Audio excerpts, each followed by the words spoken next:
Case 1, Jesse Osborne School Shooting. September 28, 2016, Townville, South Carolina. 14-year-old Jesse Osborne killed his father inside their home before driving to Townville Elementary School and opening fire toward children during recess. Investigators later confirmed that online searches and saved images connected him to previous mass shootings. Within hours, the attack ended when a volunteer firefighter tackled the teenager before police arrived, stopping the violence before it could spread further across the school grounds. On the morning of September 28, 2016, Jesse Osborne was inside his home in Townville, South Carolina, with his father, Jeffrey Osborne. At some point that morning, Osborne used a handgun and shot his father inside the house, killing him. After the shooting, he left the home and got into a pickup truck. The distance from the Osborne residence to Townville Elementary School was roughly 2 miles, a short drive through the small rural community. When he arrived at the school, Osborne crashed the truck into a fence near the playground area. At that time, students and teachers were outside for recess. Without entering the school building, Osborne removed the handgun and began firing toward the playground where children were gathered. Several shots were fired in quick succession before anyone fully understood what was happening. The sudden gunfire turned the playground into an emergency scene within seconds. Jesse Osborne was 14 years old at the time of the attack. People who knew him later described a teenager who had grown increasingly isolated and withdrawn.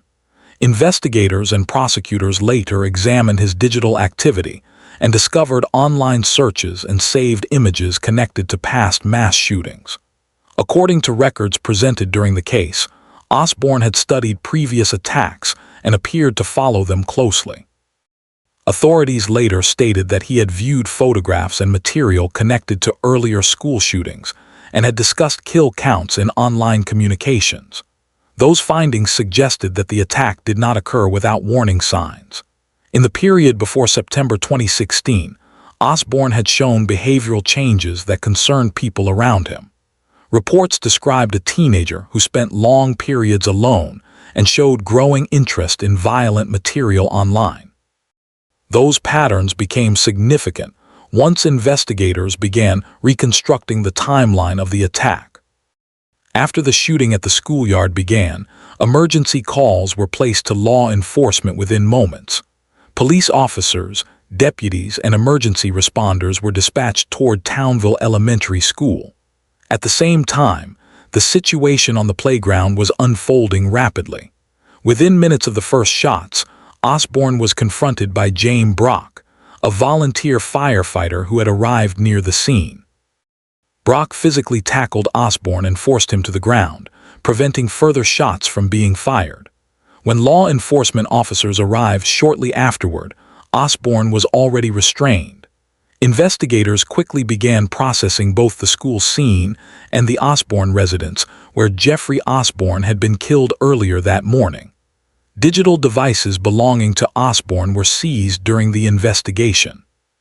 According to prosecutors, those devices contained online searches and saved materials connected to previous mass shootings, which helped investigators confirm the planning that had occurred before the attack. James Brock's intervention became a critical turning point in the case. When Osborne opened fire toward the playground, the attack could have continued if he had remained unchallenged. Brock moved toward Osborne and tackled him, pinning him to the ground until police arrived. Officers took Osborne into custody within minutes of the emergency calls. The arrest ended the immediate threat and allowed investigators to begin reconstructing the events of that morning. According to reporting and court records, Osborne later confessed to police during questioning. The confession aligned with the evidence investigators had already gathered, including the scene at the Osborne home and the digital records recovered from devices.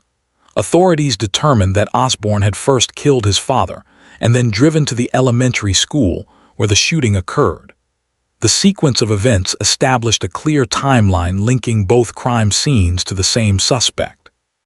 The case quickly raised a legal question about how the justice system should handle a defendant who was only 14 years old at the time of the crime. prosecutors in South Carolina sought to have Osborne tried as an adult due to the severity of the offenses.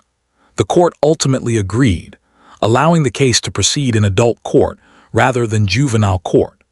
In December 2018, Osborne entered a guilty plea to charges connected to the killing of his father and the shooting at the school.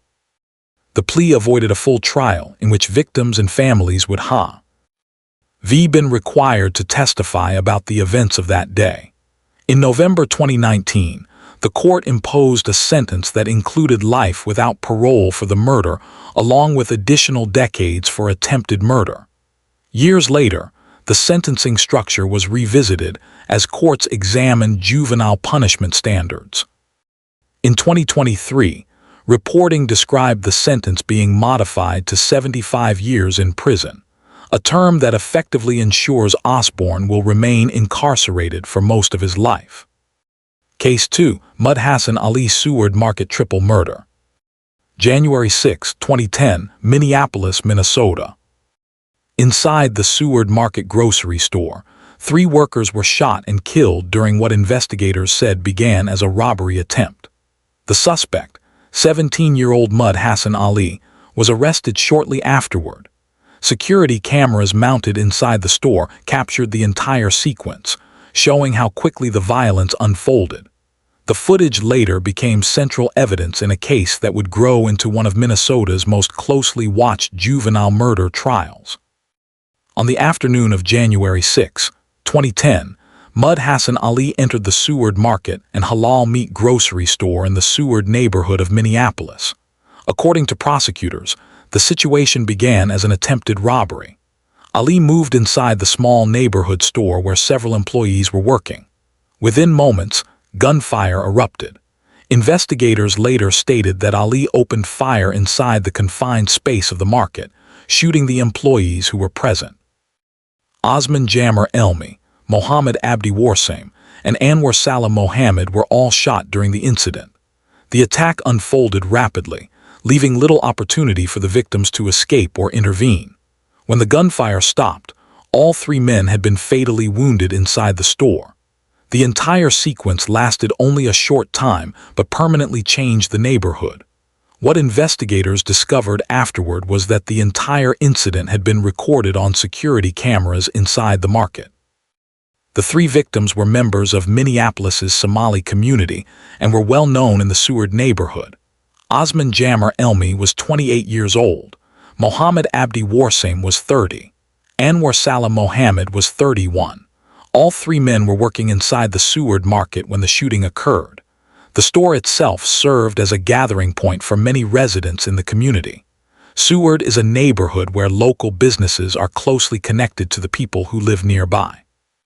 Customers and store workers often know each other by name, and many families in the area regularly visited the market.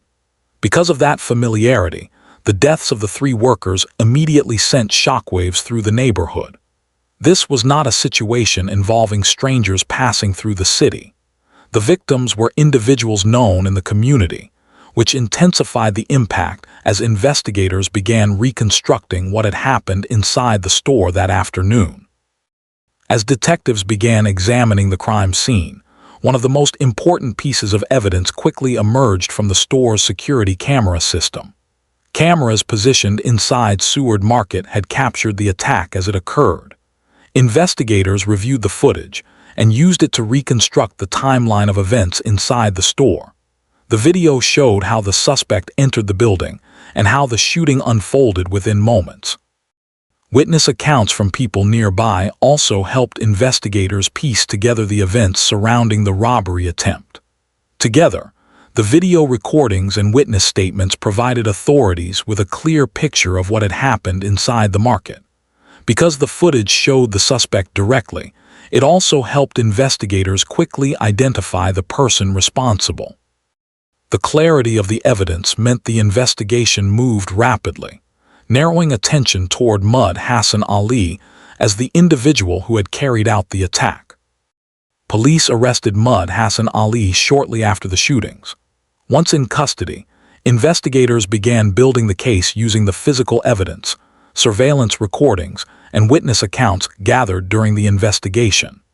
Prosecutors relied heavily on the store's security camera footage to present a detailed account of the shooting during court proceedings. The video evidence showed the sequence of events inside the market and became one of the most powerful elements of the prosecution's case.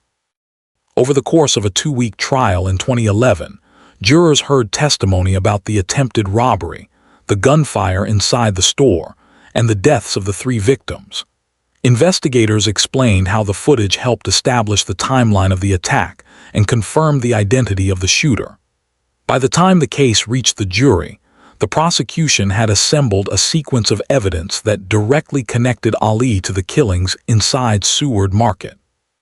The jury ultimately found Mud Hassan Ali guilty of multiple charges connected to the killings, including first-degree murder.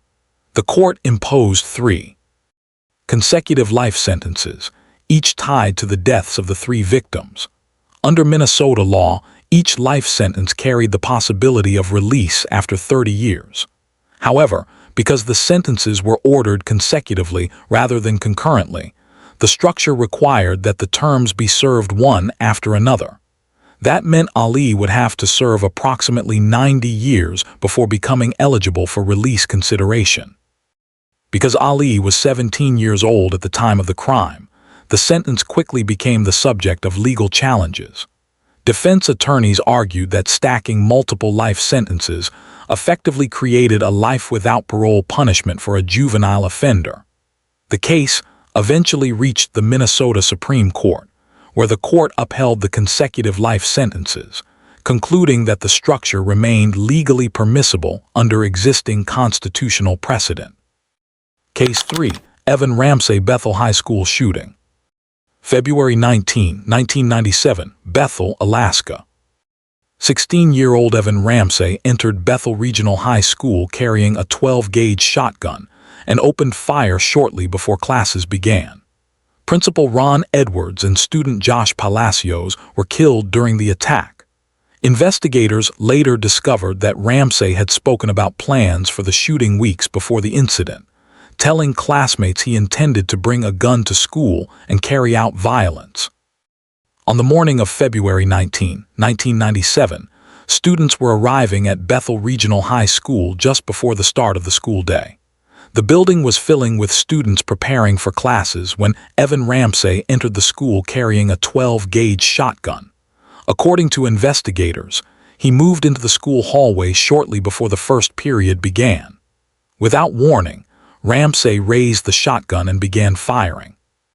The gunshots immediately created confusion and panic inside the building as students and staff tried to understand what was happening. Principal Ron Edwards was shot and killed during the attack. A student, Josh Palacios, was also shot and later died from his injuries.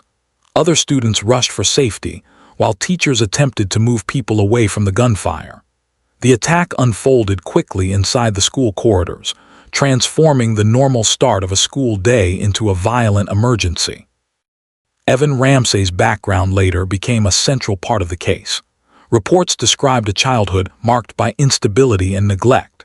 His parents struggled with substance abuse, and Ramsey spent periods of his youth moving between relatives and foster placements. By the time he was living in Bethel, Alaska, he had developed a reputation among classmates as angry and isolated. Some students later reported that Ramsey often felt humiliated or bullied at school. Others described him as someone who struggled to control his anger and frequently expressed frustration toward classmates. In the weeks before the shooting, Ramsey reportedly spoke openly about bringing a gun to school and carrying out an attack. According to testimony presented later in court, several students heard him talk about his intentions. Some believed he was joking, while others were uncertain whether the threats were serious. Those early warnings would later become critical pieces of evidence. As investigators examined the events leading up to the shooting, they began collecting statements from students who had interacted with Ramsey before the attack. Several witnesses told authorities that Ramsey had talked about bringing a weapon to school. Some classmates said he had asked questions about how to carry out a shooting and whether he could obtain a firearm. Court testimony later revealed that Ramsey had asked a friend for access to a shotgun and sought advice on how to use it. According to evidence presented in the investigation, another teenager had shown him how to operate the weapon prior to the attack. Witness statements indicated that Ramsey had even written a list of potential targets before the shooting occurred. These accounts suggested the violence was not a spontaneous decision, but something he had discussed repeatedly beforehand. The testimony helped investigators build a timeline showing how the plan developed before February 19. After the shooting began, the situation inside the school quickly shifted from chaos to containment.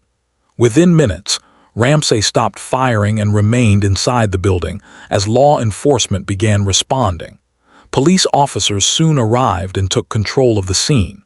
Ramsey surrendered without a prolonged standoff and was taken into custody. Investigators then began reconstructing the events leading to the attack. Evidence collected during the investigation included witness statements about Ramsey's earlier conversations, as well as details about how he obtained and learned to use the shotgun. Authorities concluded that Ramsey had discussed the idea of a school shooting for weeks before carrying it out. The existence of a hit list, the T, raining on the weapon, and the repeated warnings given to classmates formed a picture of preparation rather than a sudden act of violence. The legal proceedings that followed focused heavily on Ramsey's age and the seriousness of the crime.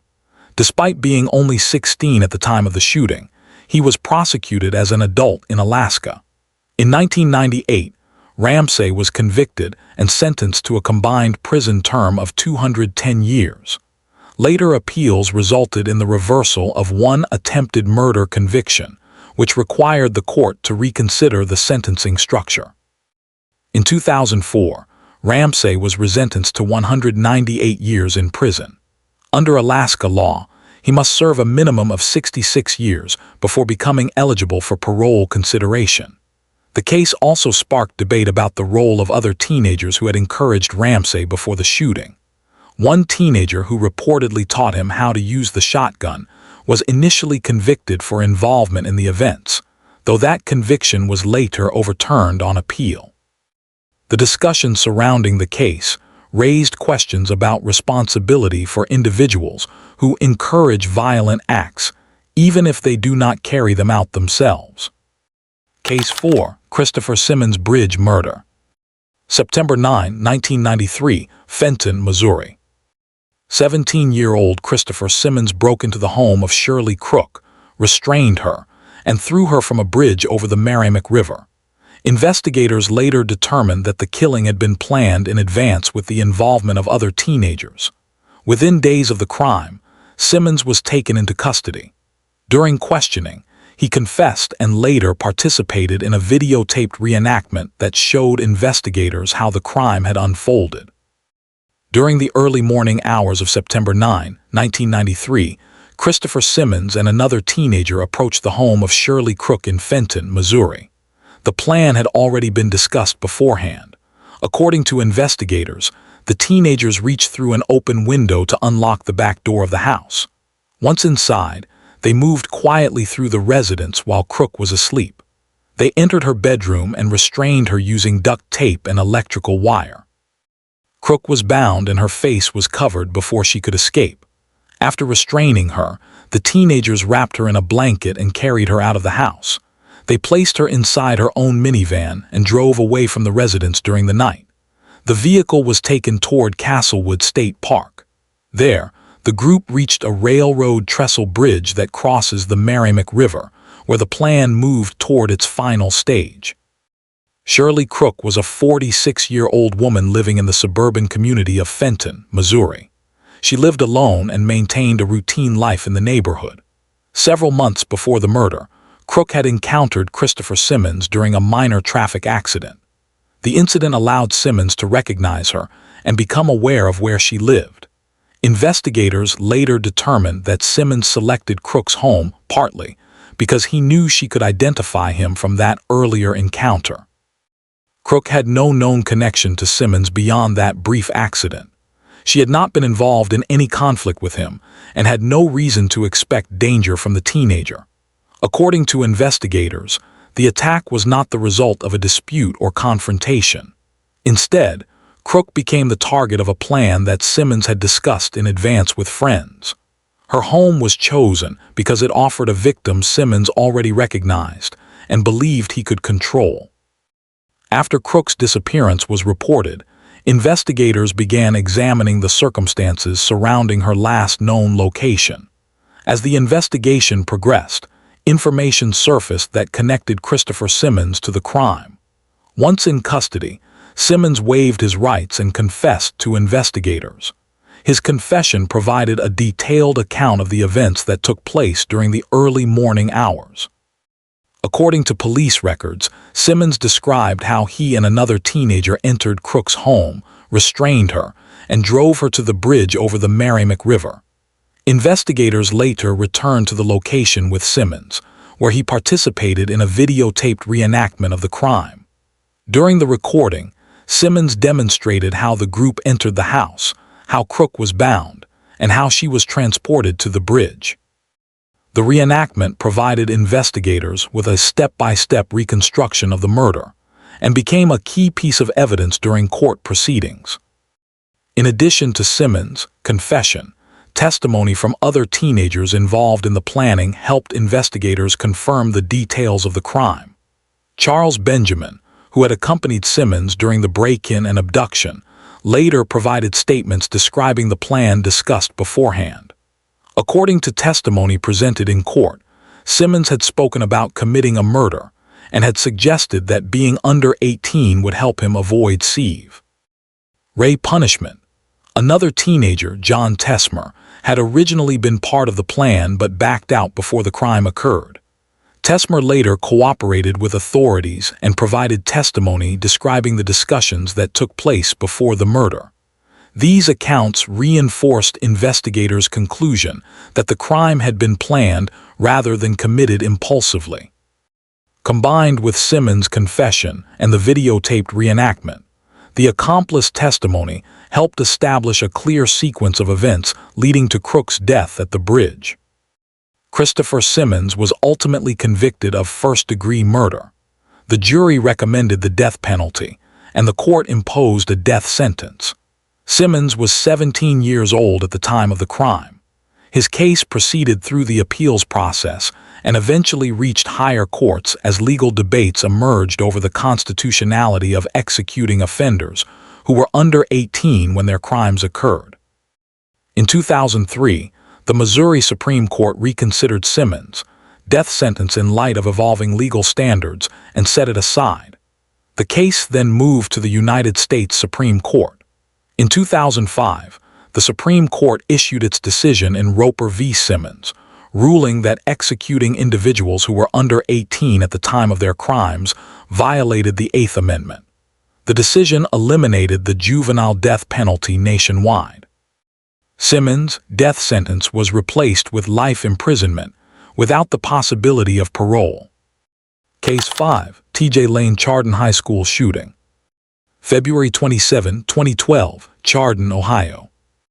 17-year-old Thomas T.J. Lane opened fire inside the cafeteria of Chardon High School, killing 3 students and injuring 3 others. The shooting happened before classes had fully begun while students were gathered in a common area. Investigators later determined that Lane did not have a personal conflict with the victims and selected them randomly. Within hours, police located and arrested him, and the case quickly moved into adult court. On the morning of February 27, 2012, students were gathered in the cafeteria area at Chardon High School before the start of classes. The room was filled with teenagers talking and preparing for the school day. At approximately 7:30 a.m., Thomas T.J. Lane entered the cafeteria carrying a handgun. Without warning, he raised the weapon and began firing toward a group of students sitting together at a table. Multiple shots were fired within seconds. Students immediately began running for cover as the gunfire echoed through the room. 6 students were struck by bullets. After firing the shots, Lane left the cafeteria and exited the school building. He fled the campus on foot, moving through nearby areas as law enforcement began responding to emergency calls from the school. 3 of the students who were shot later died from their injuries. Daniel Parmenter, 16 years old, was killed during the shooting. Demetrius Hewlin, also 16, died after being hospitalized with severe injuries. Russell King Jr., 17, was shot and later died from his wounds. 3 additional students were wounded but survived the attack. The victims had been sitting together in the cafeteria when the gunfire began. Thomas Lane was a student who had transferred between schools and had experienced instability in his personal life. Reports described him as quiet and withdrawn, someone who did not have a large circle of close friends. Investigators later determined that Lane did not personally know the students he targeted. According to authorities, the victims were selected at random among those present in the cafeteria that morning. After Lane fled the school, police quickly began searching the surrounding area. Witness descriptions helped officers identify the suspect moving away from the campus. Within a short time, Lane was located and taken into custody without a prolonged confrontation. Investigators then began assembling the evidence related to the shooting. According to authorities, Lane confessed during questioning and admitted responsibility for the attack. Physical evidence collected at the school, including the handgun used in the shooting, supported the sequence of events described by witnesses. Surveillance, footage and statements from students helped reconstruct the timeline of the attack inside the cafeteria. Investigators concluded that Lane had entered the school with the firearm and began firing without any specific target connected to a personal dispute. The case moved rapidly through the court system. Prosecutors charged Lane as an adult because of the severity of the crimes. In 2013, Lane entered a guilty plea to 3 counts of aggravated murder, along with additional charges connected to the students who were wounded. The guilty plea meant there would be no full trial to determine responsibility. Instead, the court proceeded directly to sentencing. During the sentencing proceedings, Lane's behavior in court drew attention after he made gestures and statements that disrupted the hearing. As a result, the judge ordered him removed from the courtroom during part of the proceedings. Despite the disruption, the court continued with the sentencing phase and reviewed the evidence and charges tied to the attack. The court ultimately imposed 3 consecutive life sentences without the possibility of parole for the murders of the 3 students. Additional prison time was added for the attempted murder charges connected to the surviving victims, resulting in an extra 37 years. The structure of the sentences ensured that Lane would spend the remainder of his life in prison. The judge stated that the seriousness of the crimes and the lack of evidence showing a reduced danger to the public justified the permanent sentence. After sentencing, Lane was transferred into the Ohio prison system to begin serving the combined terms imposed by the court. Case 6. Tristan Bass Double Parental Murder. April 10, 2019, Boone, North Carolina. 17-year-old Tristan Noah Bass killed both of his parents inside their home after an argument about school performance. Investigators later stated that the confrontation followed disciplinary action connected to a poor academic report. After the killings, evidence suggested that the teenager attempted to conceal what had happened inside the house. The case quickly turned into a double homicide investigation involving the victim's own son. On April 10, 2019, events inside the Bass family home in Boone, North Carolina, escalated after Tristan Noah Bass's parents confronted him about problems related to school performance. The discussion centered on a report indicating serious academic issues and concerns about whether he would complete his studies. During the confrontation, the situation inside the home became violent. According to investigators, the conflict escalated into a physical attack. Bass killed his mother, Tanya Mae Bass, inside the residence. The violence did not stop there. His father, Jeffrey David Bass, was also attacked inside the home and fatally wounded. Both parents were killed during the incident. What began as a disciplinary confrontation over school issues ended with 2 deaths inside the family residence. The situation turned the quiet household into a crime scene that investigators would soon begin examining in detail.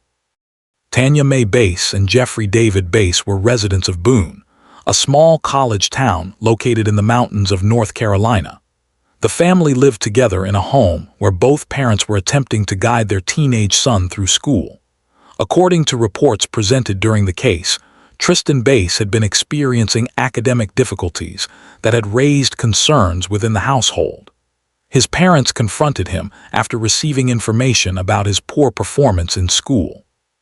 The confrontation was intended as a disciplinary response aimed at addressing the academic problems. In most households, a discussion about grades or school discipline would end with punishment or restrictions. In this case, however, the conflict escalated far beyond that point. The disagreement over school performance became the immediate context surrounding the violence that followed inside the home. After the deaths were discovered, investigators began processing the residence as a double homicide scene. The interior of the home contained extensive forensic evidence. Blood evidence was collected from multiple locations inside the house as investigators reconstructed the sequence of events. Detectives also obtained search warrants for electronic devices connected to Tristan Bass. Phones and other digital materials were examined as part of the investigation to determine communications and activity surrounding the incident. Investigators analyzed the timeline of events inside the home, looking for signs of preparation or actions taken after the killings. The evidence gathered from the residence and digital devices helped investigators determine that the deaths were not the result of an outside intruder. Instead, the evidence pointed towards someone inside the home as the person responsible. As investigators continued examining the evidence, the focus quickly turned toward Tristan Noah Bass.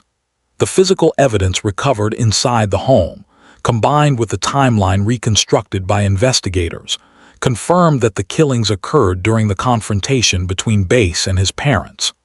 Authorities gathered information from the crime scene, digital devices, and investigative interviews that connected him directly to the events inside the residence. Based on the evidence collected, Bass was charged with the murders of both of his parents.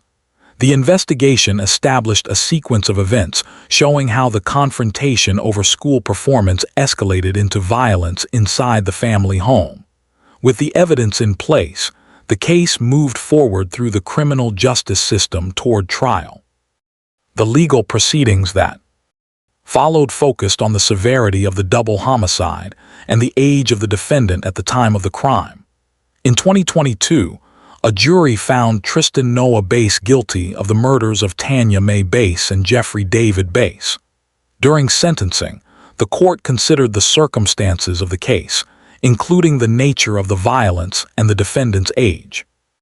After reviewing the evidence and arguments presented during the proceedings, the judge imposed 2 consecutive life sentences without the possibility of parole.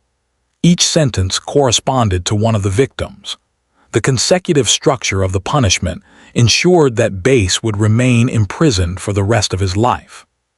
Case 7. C.J. Hayne Family Annihilation. January 17, 2020, Grantsville, Utah.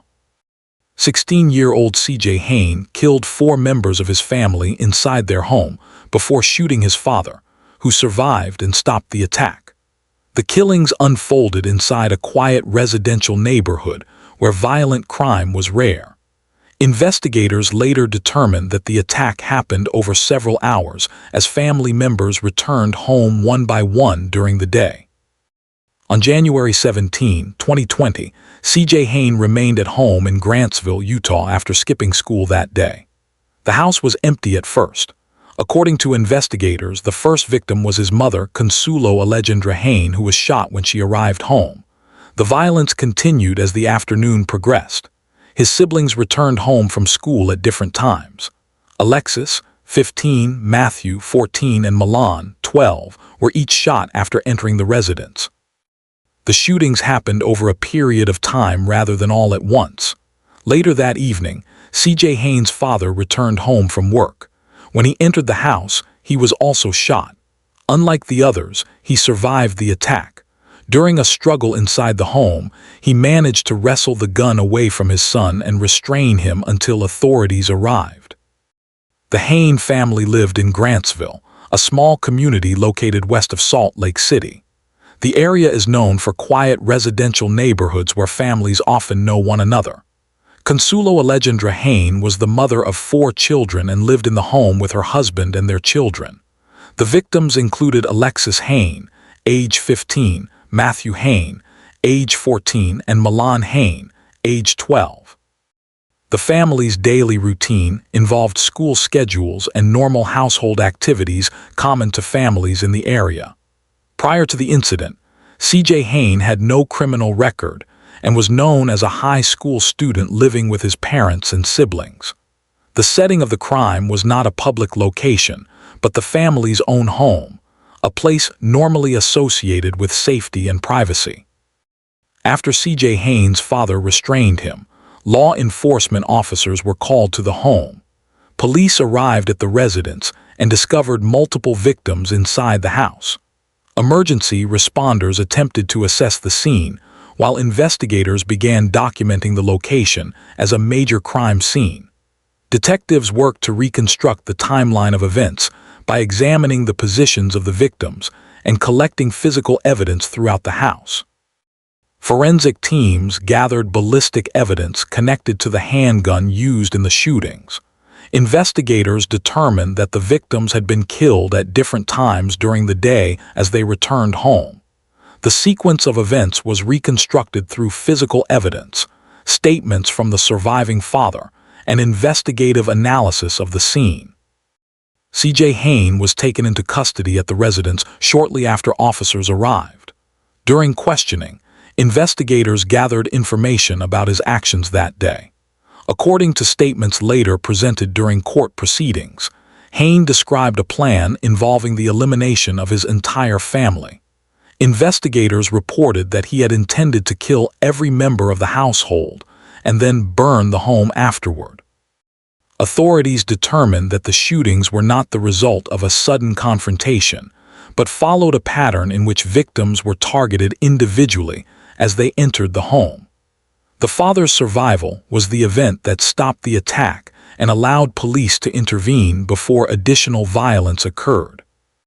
The case moved through the court system in Utah after C.J. Hain was formally charged with 4 counts of aggravated murder and 1 count of attempted aggravated murder for the shooting of his father. In July 2022, Hain entered a guilty plea to the charges. Because he admitted responsibility, the case did not proceed to a full jury trial. During sentencing, the court examined the structure of punishment under Utah law.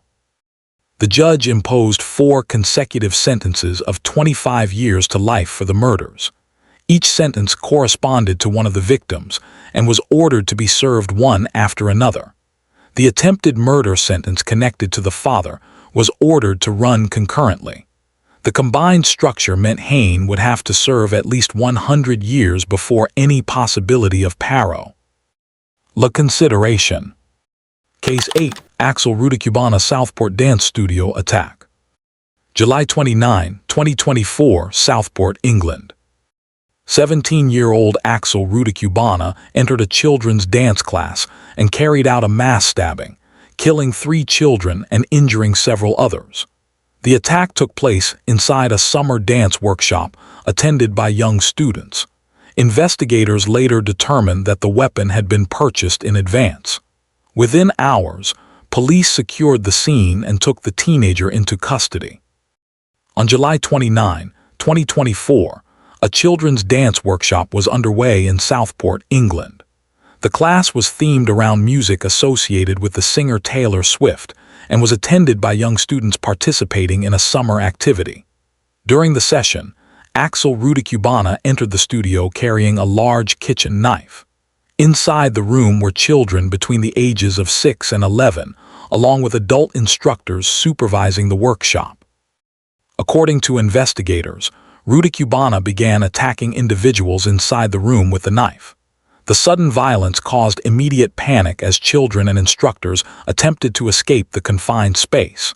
The attack unfolded rapidly inside the dance studio, leaving several victims with severe injuries. 3 young girls were fatally wounded during the assault. Others, including children and adults who attempted to intervene, were injured before emergency responders reached the scene. The victims were children attending a dance workshop designed as a summer activity for local families.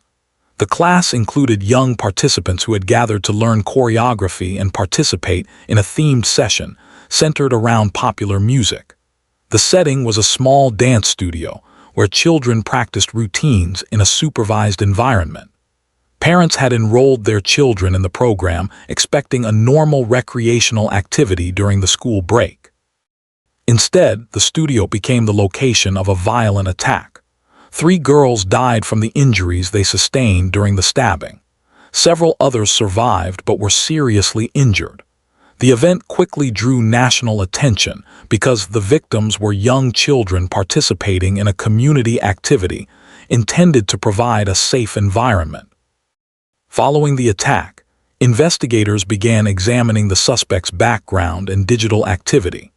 Law enforcement officials executed search warrants on electronic devices connected to Axel Rudikubana.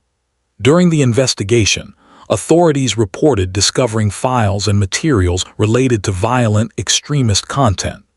Among the items recovered were documents connected to extremist training manuals that included sections describing knife attacks. Investigators also discovered materials related to chemical substances connected to additional criminal charges. The digital evidence indicated that the suspect had been studying violent material prior to the attack. Authorities also confirmed that the knife used during the assault had been purchased online approximately 2 weeks before the incident, establishing a timeline showing preparation before the event occurred. Police officers responded quickly to emergency calls placed during the attack. Officers secured the location and detained Axel Rudikubana at the scene. Because the suspect was taken into custody immediately, investigators were able to begin questioning him soon after the incident. As the case moved forward, Rudikubana later entered guilty pleas to multiple charges connected to the attack. These included 3 counts of murder for the children who died and 10 counts of attempted murder related to other victims who survived the assault. Additional charges were filed in connection with the extremist material and chemical-related evidence discovered during the investigation. The guilty pleas removed the need for a lengthy trial to determine responsibility for the attack. During sentencing proceedings, the court examined the scale and planning involved in the attack. The judge considered the number of victims, the preparation involved in acquiring the weapon, and the materials discovered during the investigation. Because Rudikubana was 17 years old at the time of the crime, the court applied sentencing rules governing offenders under 18 in the United Kingdom. The court imposed a life sentence with a minimum term of 52 years before he could be considered for release by a parole board. The sentence reflected 3 murder convictions, along with multiple attempted murder counts and additional offenses connected to extremist materials and chemical possession. The ruling ensured that Rudikubana would spend the majority of his life in prison before any possibility of review. Case 9. Nikolas Cruz Parkland School Shooting. February 14, 2018, Parkland, Florida. 19-year-old Nikolas Cruz opened fire inside Marjory Stoneman Douglas High School, killing 17 people in one of the deadliest school shootings in United States history. The attack took place during the afternoon dismissal period when students were still inside classrooms and hallways. Investigators later determined that Cruz had planned the assault in advance and had legally purchased the rifle used in the shooting. On the afternoon of February 14, 2018, Nikolas Cruz arrived outside Marjory Stoneman Douglas High School in Parkland, Florida. He had taken a ride service to the campus and was carrying a soft rifle case. At approximately 2:21 p.m., Cruz entered Building 12, one of the main classroom buildings on campus. Inside the building, he removed a Smith & Wesson M&P15 rifle from the bag. He then began firing down the hallways and into classrooms on multiple floors. Students and teachers inside the building attempted to escape or hide as gunfire spread through the structure. The shooting lasted several minutes as Cruz moved through different sections of the building. 17 people were killed during the attack, including 14 students and 3 staff members. Numerous others were wounded before Cruz left the building and walked away from the campus. Nikolas Cruz had previously been a student at Marjorie Stoneman Douglas High School, but had been expelled in 2017 because of disciplinary problems. Records showed that Cruz had struggled with behavioral and emotional issues for several years. Teachers and students had reported concerns about threatening comments and disturbing online posts. Authorities later confirmed that Cruz had been the subject of multiple law enforcement contacts before the shooting. Reports described incidents involving aggressive behavior, threats, and conflicts with others. Cruz also posted images and comments on social media showing interest in firearms and violent actions. These warning signs had been reported to school officials and, in some cases, to law enforcement agencies before the attack occurred. After the shooting, investigators examined security camera footage from the school and surrounding areas. The video recordings showed Cruz entering Building 12 with the rifle case and later leaving the campus after the attack. Surveillance footage also captured his movements through nearby streets and businesses after he exited the school. The rifle used in the attack was recovered, and investigators confirmed that Cruz had purchased it legally the year before the shooting. Witness statements from students and staff helped investigators reconstruct the timeline of events inside the building. The evidence collected from surveillance cameras, the firearm and witness accounts established a clear sequence connecting Cruz to the attack.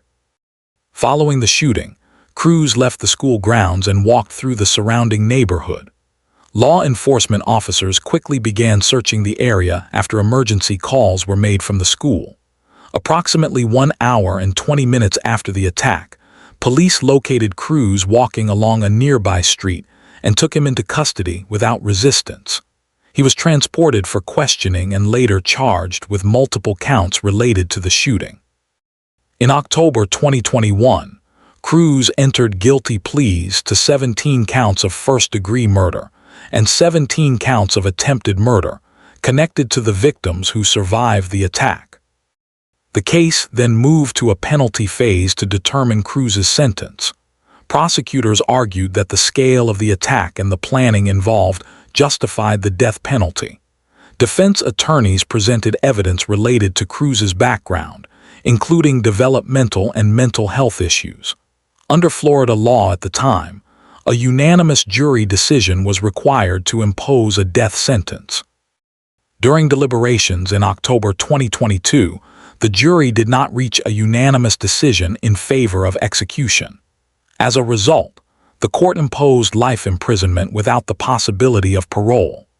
Cruz received 17 consecutive life sentences for the murders and additional life sentences for the attempted murders, ensuring he will spend the remainder of his life in prison. Case 10, Austin Thompson Raleigh Shooting Spree. October 13, 2022, Raleigh, North Carolina. 15-year-old Austin Thompson carried out a shooting spree that began inside his own home and later spread into a residential neighborhood. The attack started with the killing of his brother before continuing along nearby streets and walking paths. By the end of the evening, 5 people were dead and several others were injured, prompting a citywide emergency response and an extended police search. On October 13, 2022, the violence began inside the Thompson family home in Raleigh, North Carolina. Austin Thompson first attacked his brother, James Thompson, who was 16 years old. After the killing inside the house, Thompson left the residence carrying firearms. The violence then moved beyond the home and into the surrounding neighborhood. As he moved through nearby streets and a Greenway Trail area, Thompson fired at people he encountered along the way. Several residents and individuals passing through the area were shot during the spree. Among the victims was an off-duty Raleigh police officer who was driving toward work when he was shot. The attack unfolded across different locations as Thompson traveled through the neighborhood. Within a short period of time, multiple people had been killed and others injured as the situation developed into a citywide emergency. The victims included residents and individuals who happened to be in the area when the shootings occurred. James Thompson, age 16, was killed inside the family home. Other victims included individuals who were outside in the neighborhood or traveling nearby at the time of the attack. One of those killed was off-duty Raleigh police officer Gabriel Torres, who had been driving through the area when he was shot. The shootings occurred in a residential community known as Hedingham, a neighborhood characterized by homes, walking trails, and public greenway paths. The area is typically considered quiet and family-oriented. Residents often use the walking paths and streets for daily routines such as commuting, exercising, or spending time outdoors. On that day, the neighborhood unexpectedly became the setting of a multi-location shooting incident. As reports of gunfire spread through the neighborhood, law enforcement agencies quickly responded to the area. Police established a large perimeter around the Hedingham community and surrounding greenway trails. Residents were instructed to remain inside their homes while officers searched for the suspect. The investigation quickly turned into a large-scale manhunt as officers attempted to track Thompson's movements through the neighborhood. Law enforcement used patrol units, specialized response teams, and aerial support to search the area. Investigators also worked to determine the path Thompson had taken during the shooting spree by reviewing witness accounts and examining locations where victims had been found. The search for Thompson continued for several hours after the shootings occurred. Law enforcement eventually located him near the Greenway area where the earlier violence had taken place. He was found inside a shed after officers searched the surrounding property and nearby structures. When police reached him, Thompson had a serious head wound that investigators later described as a self-inflicted gunshot injury. Despite the injury, he survived and was taken into custody by authorities. The arrest brought the immediate manhunt to an end and allowed investigators to begin examining the events that had unfolded throughout the neighborhood that evening. The case later moved into the legal system as prosecutors filed charges connected to the shooting spree. In January 2026, Austin Thompson entered guilty pleas to 5 counts of first-degree murder, along with additional charges connected to the victims who had been injured. Because Thompson had pleaded guilty, the case proceeded directly to sentencing rather than a full trial on guilt. During the sentencing process, the court reviewed the circumstances of the attack and the number of victims involved. The judge ultimately imposed a sentence of life imprisonment without the possibility of parole. The ruling reflected the court's conclusion that the severity and scale of the crimes justified the maximum penalty available under the law for the case. Case 1. January 1996 to March 1997, Claremont, Western Australia. 3 young women disappeared after nights out in one of Perth's most affluent entertainment districts. Each disappearance occurred within a small geographic area and followed a similar pattern. At first, the incidents were treated as separate cases. Over time, investigators began to recognize common factors. The women had all been alone, late at night, near major transport routes. As public concern grew, attention gradually shifted toward the possibility of a repeat offender. Quietly, suspicion narrowed toward someone familiar with the area, someone who blended into the community without drawing attention. The case began in the early hours of January 27, 1996. 18-year-old Sarah Spears left a nightclub in Claremont and walked to a nearby public phone booth.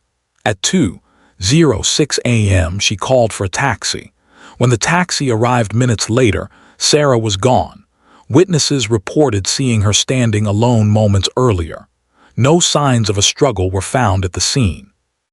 Months later, on June 9, 1996, Jane Rimmer disappeared after leaving a hotel in the same area.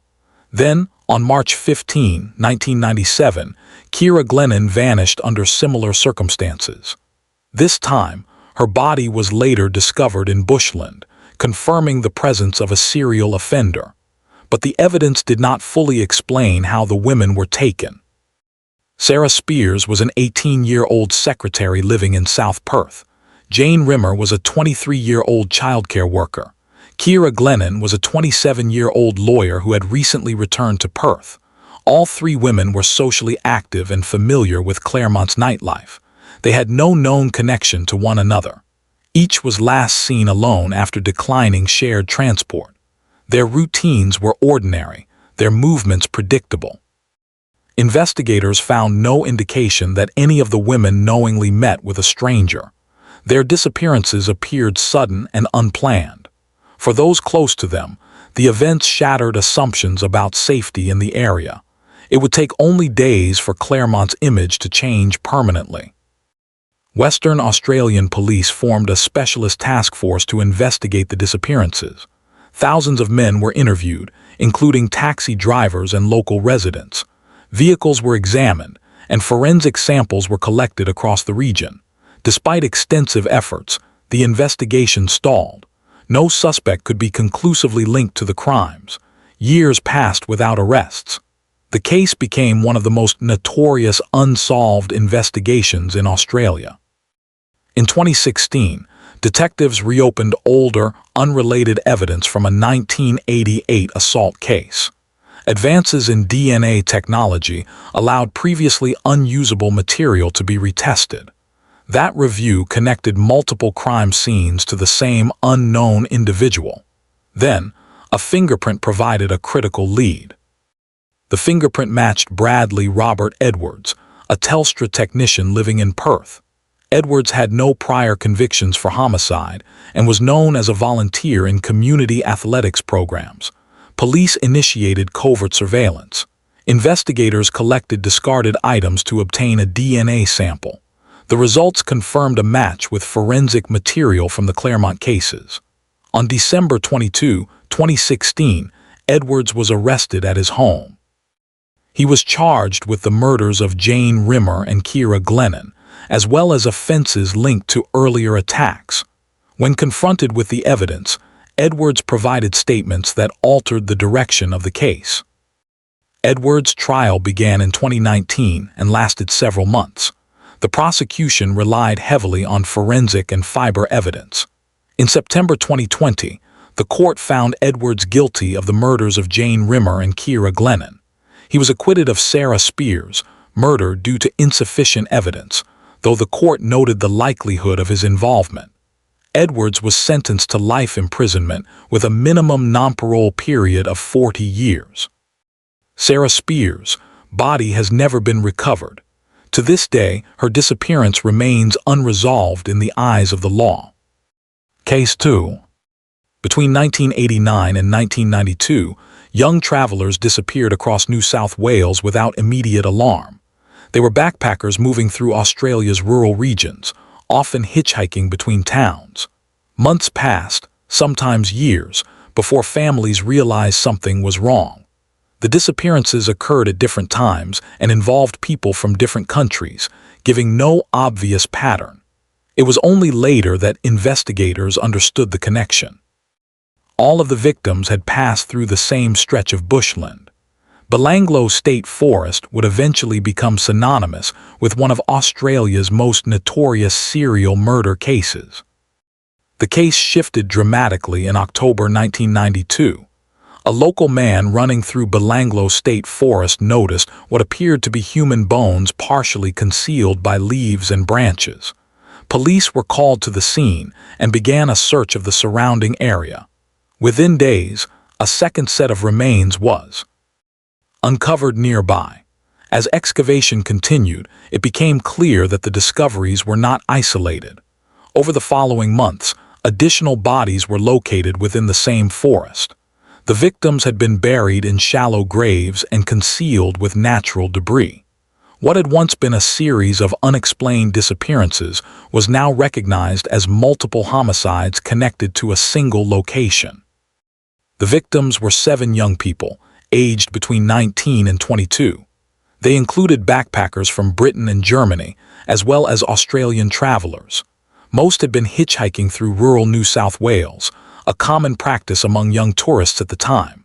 Some were traveling alone, others in pairs. They had little connection to one another beyond their route through the region. Many families delayed reporting them missing, believing their children had continued traveling or lost contact. This delay complicated early investigations and allowed the pattern to go unnoticed. By the time the bodies were found, years had passed since some of the victims were last seen. Police established a large task force to investigate the murders. The crime scene suggested the offender was comfortable in remote bushland and knowledgeable about firearms. Ballistic evidence indicated the use of multiple weapons, all fired with precision. Investigators concluded the killer was likely local, familiar with Belanglo State Forest, and experienced in hunting. Hundreds of people were interviewed, including campers, forestry workers, and residents of nearby towns. Attention gradually focused on Ivan Milat, a man with a history of complaints involving hitchhikers and access to firearms. Surveillance began as detectives worked to gather concrete evidence. In May 1994, police executed a search warrant at Milat's home. Inside, they discovered firearms, ammunition, and equipment consistent with items linked to the murders. Forensic analysis connected weapons from the house to ballistic evidence found at the burial sites.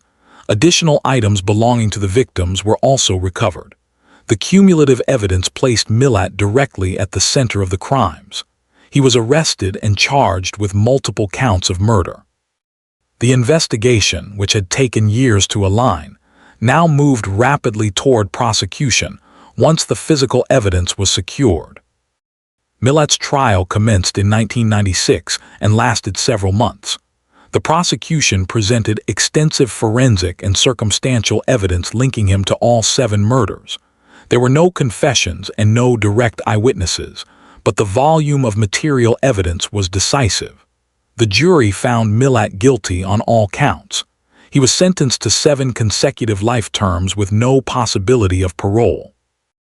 Milat maintained his innocence throughout his imprisonment and never provided a full account of the killings. He died in custody in 2019, taking unanswered questions with him. Case 3. Winter 1992, Frankston, Victoria. Within a period of 10 weeks, 3 women were killed in the same suburban area on Melbourne's southern outskirts. The crimes occurred in quiet residential streets where violent crime was uncommon. At first, each death was treated as an isolated incident. As weeks passed and another woman was killed, similarities became difficult to ignore. The locations, timing, and nature of the attacks suggested a single offender operating close to home. Public concern escalated as police acknowledged a serial pattern emerging inside one community. The situation changed decisively after the third killing. The first 2 murders had raised concern, but the third confirmed that the suburb was facing an active serial offender. The killings followed one another in rapid succession, all within a small geographic radius. Each victim was attacked in a residential setting, often during routine movements near home. Investigators compared timelines and locations, noting how quickly the crimes were escalating. The proximity of the incidents made it clear the offender was familiar with the area. Authorities increased patrols and warned residents to remain vigilant. Despite these measures, the evidence pointed to a continuing threat that had not yet been contained. All 3 victims were local women living in or around Frankston. They had no known connection to one another beyond their residence in the same suburb. Each was attacked close to her home, in familiar surroundings that would normally be considered safe. Their daily routines did not suggest unusual risk. There was no indication that they had planned meetings or encounters with strangers. The attacks appeared opportunistic, carried out by someone who knew the streets and understood local patterns of movement. As details emerged, it became clear that the offender was operating within his own community, selecting victims who were simply going about their lives. Victorian police formed a dedicated investigation team to link the murders. Forensic analysis identified similarities across the CR. MS scenes, including physical evidence and attack methods. Witness reports and movement patterns narrowed the focus to a local suspect. Investigators examined individuals who lived or regularly moved through the area during the relevant time periods. Surveillance and background checks intensified. As evidence accumulated, attention centered on Paul Denier, a man living in Frankston whose movements aligned with the timing of the attacks. The case progressed rapidly once his name emerged as a central suspect. Denier was arrested shortly after the investigative focus narrowed. During police interviews, he confessed to the 3 murders. He also admitted to an additional attack on another woman that had occurred during the same period.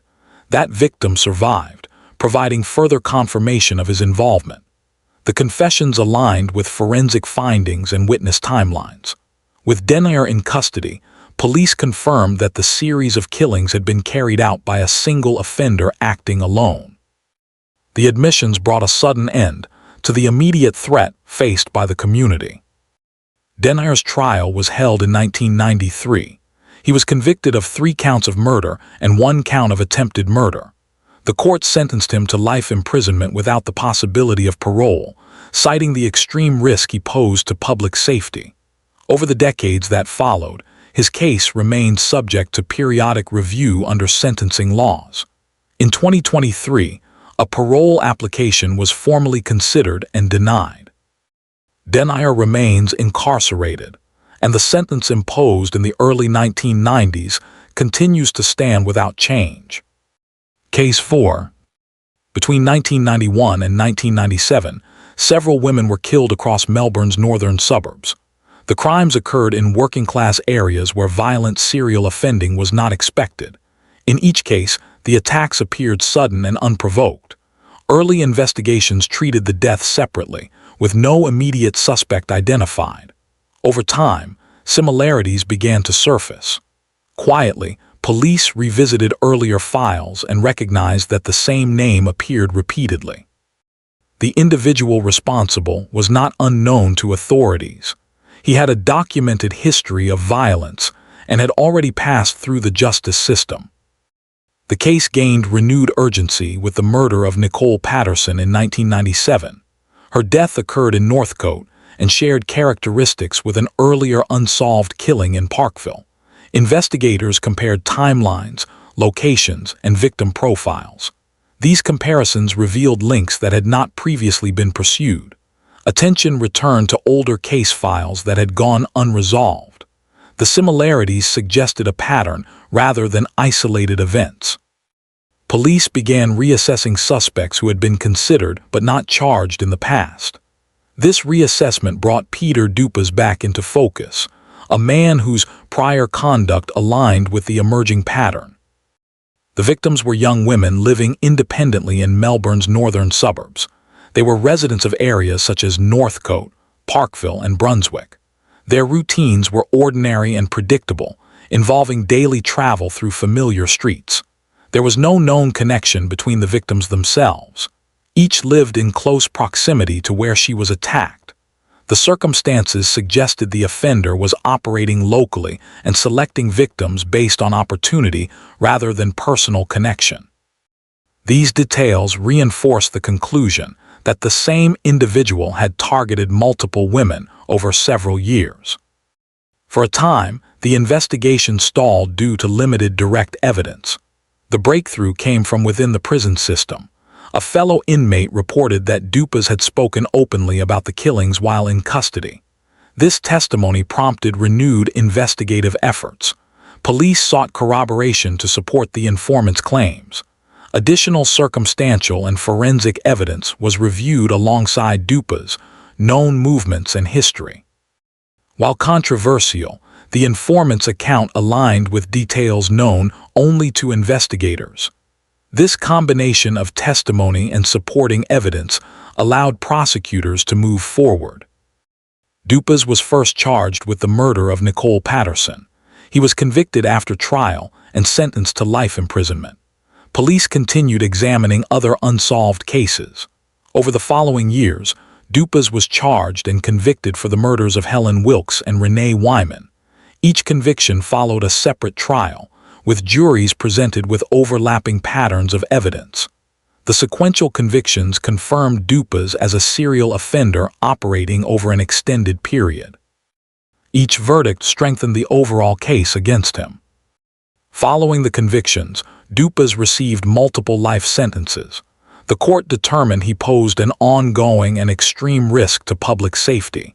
He has maintained his innocence publicly and has not confessed to the crimes. Despite appeals and reviews, his convictions have remained in place. Dupas remains incarcerated in Victor. The cases linked to him reshaped discussions around offender monitoring and systemic failures, as the crimes were committed by a man already known to authorities. Case 5. Between 2005 and 2012, one of the most extensive manhunts in Australian history unfolded across New South Wales bushland. Malcolm Naden became the focus of a double murder investigation and then disappeared before police could arrest him. What followed was an unprecedented search through remote terrain. Naden was believed to be moving through dense bushland, avoiding detection while remaining within the region he knew well. For years, he remained out of reach, turning a murder investigation into a prolonged pursuit that strained police resources and public patience. The case began in 2005 when two women were killed in separate incidents in regional New South Wales. Both deaths were quickly classified as homicides. Investigators identified Malcolm Naden as a prime suspect based on evidence gathered during the early stages of the inquiry. Before police could execute an arrest, Naden fled. His sudden disappearance shifted the focus from evidence collection to containment and capture. Authorities issued public alerts and began large-scale search operations. Roadblocks were established and rural communities were warned. Despite these efforts, Naden vanished into the surrounding wilderness, leaving investigators without immediate answers. The victims were local women who had personal connections to Naden. They were known within the same regional communities and shared social links that placed them within his circle. Their routines were familiar and predictable, shaped by small-town life. There was no indication of random targeting. The connections between the victims and Naden strengthened police confidence that the killings were not opportunistic. Instead, they appeared rooted in existing relationships. These contextual links guided investigators as they worked to establish motive and reconstruct events, even as the suspect remained at large. Police launched a coordinated manhunt that continued for 7 years. Hundreds of officers were deployed at various stages. Helicopters, ground teams, and specialist units searched thousands of square kilometers of bushland. Sightings were reported, often unconfirmed. Naden was believed to be surviving off stolen supplies from isolated properties. Each lead required verification, and many ended without results. The scale and duration of the operation made it one of the longest active searches in the state's history. Despite sustained pressure, Naden avoided capture, maintaining his ability to remain hidden in remote terrain. In March 2012, the manhunt ended. Police located Naden in a makeshift shelter deep within bushland near the Manning River region. Officers approached cautiously, prepared for resistance. Naden did not resist arrest. He was taken into custody without incident. The arrest brought an immediate conclusion to years of searching and public uncertainty. Investigators confirmed his identity and transferred him under guard. With the suspect finally detained, attention returned to the original murders and the legal process that had been delayed for years. Naden was charged with 2 counts of murder and additional offenses connected to his time on the run. He later entered guilty pleas. The court sentenced him to life imprisonment without the possibility of parole. The sentence reflected both the severity of the crimes and the extended evasion of law enforcement. Naden remains incarcerated in New South Wales. The case left a lasting impression on regional communities, and stands as a reminder of the scale required to pursue a determined fugitive through Australia's wilderness. Case 6. Between 1992 and 1999, a series of murders took place across South Australia that remained largely unnoticed for years. The victims did not disappear in clusters, and many were not immediately reported missing. That changed when police entered a rented bank building in the small town of Snow Town. Inside, they discovered multiple barrels. The barrels contained human remains. What investigators uncovered was not the work of a single impulsive offender, but an organized pattern of killings carried out over several years by a small group operating in plain sight. The case began to unravel through an unrelated investigation. Authorities were examining suspicious welfare payments linked to identities that should no longer have been active. The trail led to Snow Town, where a former bank building had been rented under questionable circumstances. In May 1999, police executed a search warrant on the property. Inside the building, officers located several sealed barrels emitting strong odors. When opened, the barrels were found to contain decomposing human remains. The discovery immediately transformed a financial investigation into a major homicide inquiry. Further searches connected additional locations to the same group, confirming the scale of the crimes. The victims were people known to John Bunting and his associates.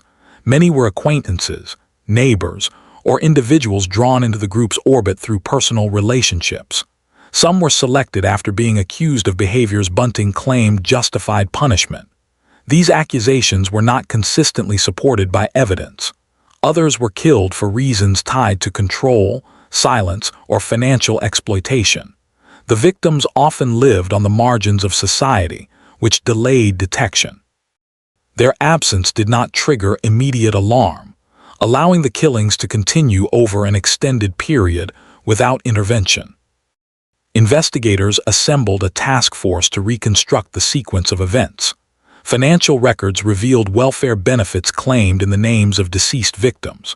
Witnesses began to come forward, including individuals who had been part of the group, but were not directly involved in the killings. Their cooperation provided insight into how the murders were planned and carried out. Forensic examination of the barrels and crime scenes confirmed multiple victims and multiple offenders. The evidence established that the killings were coordinated, deliberate, and sustained over several years. Police arrested John Bunting along with several accomplices in 1999. Charges included multiple counts of murder. As the investigation progressed, the number of victims continued to rise. Bunting was identified as the central figure who planned and directed the killings. His closest associate, Robert Wagner, was also charged with multiple murders. Other members of the group faced charges for their roles in specific deaths. The arrests brought an end to the operation and exposed the extent of coordination involved in the crimes. The trial that followed was lengthy and complex. Prosecutors presented extensive forensic evidence, financial documentation, and witness testimony. John Bunting was convicted of 11 murders. Robert Wagner was convicted of 10. Both received life sentences without the possibility of parole. Other accomplices were also sentenced to life imprisonment. The court determined that the offenders posed a permanent threat to society. Bunting remains incarcerated in South Australia. The Snow Town murders remain one of the most severe mass murder cases in Australian criminal history. Case 7. During the 1970s and 1980s, a series of unexplained disappearances and deaths involving young men occurred across Adelaide, South Australia. The victims vanished under varying circumstances, often without witnesses or immediate evidence of foul play. Some were later found dead, while others were never recovered. At first, the incidents appeared unrelated. Over time, investigators began to recognize similarities in victim profiles and locations. Quietly, suspicion grew that something more organized was operating beneath the surface of the city. The case gained focus with the murder of Richard Kelvin in 1973. His death was initially investigated as an isolated homicide. As police reviewed older files, Kelvin's murder began to resemble other unresolved cases. The method of killing and surrounding circumstances suggested a connection. Investigators identified Bevan Spencer von Einem as a suspect with links to Kelvin and to other missing young men. This connection shifted the investigation from individual cases to the possibility of a wider pattern that had gone undetected for years. The victims were predominantly young men living on the margins of society. Many were hitchhikers, runaways, or individuals with unstable housing. Their movements were difficult to track, and their disappearances were often reported late or not at all. This lack of immediate reporting hindered early investigations. The victims shared no close personal ties to one another, but their lifestyles placed them in similar environments. These factors contributed to delays in recognizing that the cases might be connected. As the investigation expanded, police began to suspect that the crimes were not the work of a single offender acting alone. Evidence and intelligence pointed toward a possible network, later referred to as the family. Investigators believed multiple individuals may have been involved, operating over a long period. However, evidence was limited and fragmented. Witnesses were reluctant or unavailable, and forensic techniques of the time provided few definitive answers. Despite growing suspicion, building a comprehensive case against the entire group proved difficult. Bevan Spencer von Einem was eventually charged with the murder of Richard Kelvin. The evidence against him in that case was sufficient to proceed to trial. In 1984, von Einem was convicted and sentenced to life imprisonment. Although police believed he was connected to additional murders and disappearances, no further charges resulted in convictions. The broader network suspected by investigators was never fully proven in court. Von Einem remained the only person convicted in connection with the series. Von Einem spent the remainder of his life in custody. He consistently denied involvement in other cases and did not provide information about the suspected network. Many of the disappearances linked to the family murders remain unsolved. Von Einem died in prison, taking with him any knowledge he may have had about the fate of other victims. The case remains one of South Australia's most enduring and unresolved criminal investigations. Case 8. In 2003, on the Sunshine Coast in Queensland, a 13-year-old boy disappeared during what was meant to be a routine trip. He had been dropped near a bus stop and was expected to travel a short distance to a shopping center. He never arrived. When he failed to return home, concern quickly escalated. What initially appeared to be a delayed trip soon became a missing child investigation. The disappearance would become one of Australia's most well-known child abduction cases. The case began on the day Daniel Morecambe failed to return home. He had set out to catch a bus, intending to buy Christmas gifts. When he did not arrive at his destination and could not be located, his parents alerted police. Searches were launched across the Sunshine Coast region. Witnesses were interviewed and the bus route was examined, but Daniel could not be found. As hours turned into days, the investigation expanded. Despite extensive efforts, there were no confirmed sightings after he was last seen at the bus stop. The lack of immediate evidence left investigators with few leads to pursue. Daniel Morecambe was a 13-year-old boy living with his family on the Sunshine Coast. He had cerebral palsy, which affected his mobility and made him more vulnerable than other children his age. He was well known in his community and lived a structured daily life. The trip he took that day was not unusual for him. There was no indication that he planned to meet anyone or deviate from his routine. His disappearance deeply affected his family and the wider public, who followed the case closely as time passed without answers. For years, the investigation continued without resolution. Numerous searches were conducted and thousands of tips were received. Despite sustained attention, the case stalled. In 2011, police initiated an undercover operation designed to draw out information from a suspect. An undercover officer befriended Brett Peter Cowan over an extended period. The operation was carefully controlled and monitored. Gradually, Cowan began to speak about the crime. This approach marked the first significant breakthrough after nearly a decade without progress. During the covert operation, Cowan confessed to abducting Daniel Morcombe. His admissions provided details that had not been publicly released. Following the confession, Cowan was arrested. Police then conducted searches based on information he provided. Daniel's remains were subsequently located. The recovery confirmed the confession and brought an end to years of uncertainty about Daniel's fate. The arrest concluded one of the longest-running missing child investigations in Queensland. Cowan was charged with murder and brought to trial. In 2013, he was convicted. The court sentenced him to life imprisonment with a non-parole period.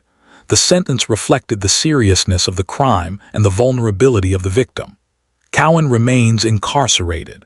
Daniel Morcombe's disappearance and death led to lasting changes in child safety awareness in Australia, while his case remains a defining example of a long-term investigation brought to a close through undercover policing. Case 9. In 1967, in rural Victoria, a schoolteacher became the central figure in a case that would unsettle Australia for decades. 2 young children were killed in circumstances that shocked their small community. The suspect was not an outsider passing through. He was a trusted professional, someone known to families and children alike. As the investigation unfolded, attention focused on Derek Percy. What followed was not a conventional criminal case, but one shaped by questions of mental illness, responsibility, and long-term confinement. The case began when the bodies of 2 sisters were discovered near their family home. The girls had been playing outside in a rural area where children were usually considered safe. When they failed to return, a search was launched by family members and neighbors. Their bodies were later found nearby. The discovery devastated the community and prompted an immediate police investigation. Evidence collected at the scene pointed towards someone familiar with the area. Investigators quickly identified Derek Percy as a suspect based on his movements and circumstances surrounding the crime. The victims were young children living in a close-knit rural community. Their family was known locally, and their daily routines were familiar to neighbors. The area was one where residents rarely locked doors and where children often played unsupervised. The girls' deaths shattered that sense of security. There was no indication they had been targeted for personal reasons. Their vulnerability and age made the crime particularly disturbing. The loss had a lasting impact on the community, which struggled to reconcile the violence with its understanding of safety and trust. Police gathered evidence linking Percy to the crime. Witness accounts and physical findings placed him near the scene. However, as the legal process advanced, questions arose about his mental state. Medical assessments determined that Percy was suffering from severe mental illness at the time of the killings. This assessment fundamentally altered how the case proceeded. While investigators believed he was responsible, the law required consideration of his mental capacity and criminal responsibility under existing statutes. Percy was brought before the court and charged with the murders. After evaluation and legal proceedings, he was found not guilty by reason of insanity. The verdict meant he was not convicted in the traditional sense. Instead of being sent to prison, he was committed to a high-security psychiatric facility.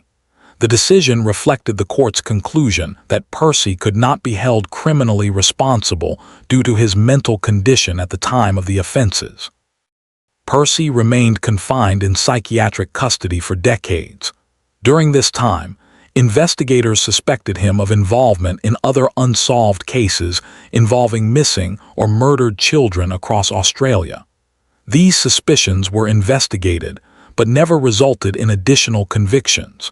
Percy refused to cooperate with authorities and did not provide information about other cases. He died in custody after more than 40 years of confinement.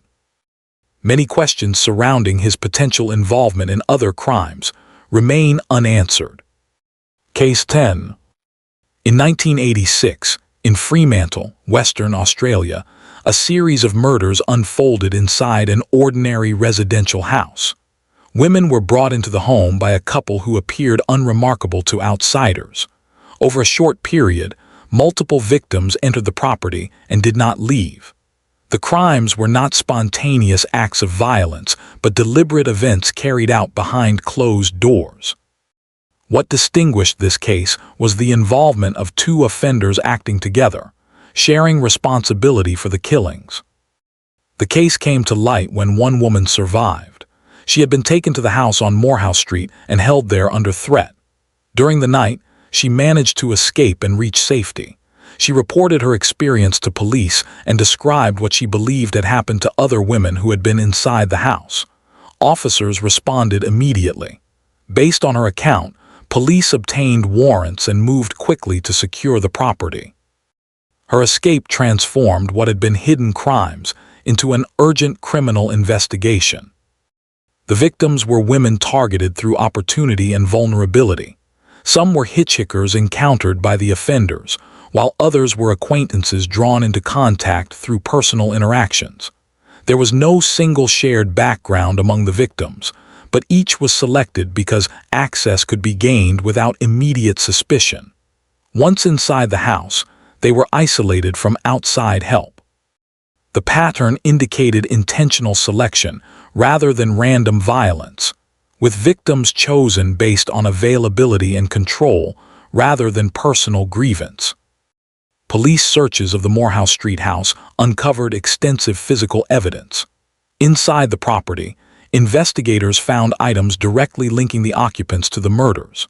Forensic examination confirmed that multiple women had been killed at the location.